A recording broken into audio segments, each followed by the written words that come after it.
ரொம்ப ரொம்ப டேஸ்டியான ப்ராக்கோலி மசாலா ஃப்ரை எப்படி செய்கிறதுன்னு பார்க்கலாம்.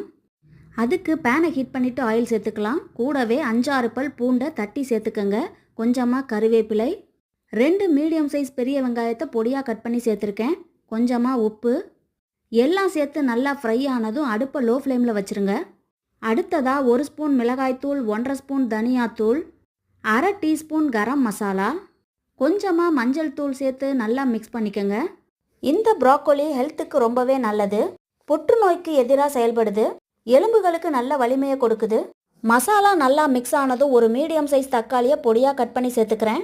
கூடவே தக்காளி வேகிறதுக்காக கொஞ்சமாக தண்ணி சேர்த்து மிக்ஸ் பண்ணிக்கலாம்.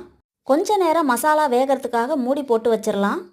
தக்காளி நல்லா மசிஞ்சு மசாலா வேகிற வரைக்கும் இருக்கட்டும். இப்போ தக்காளி நல்லா மசிஞ்சு வந்துருச்சு.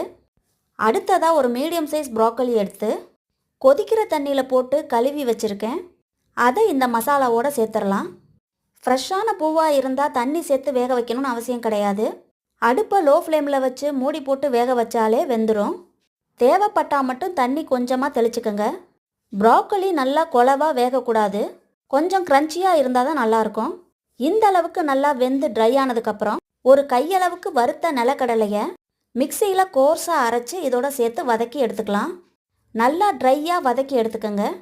இப்போ ரொம்ப ரொம்ப டேஸ்டியான ப்ராக்கோலி ஃப்ரை ரெடி.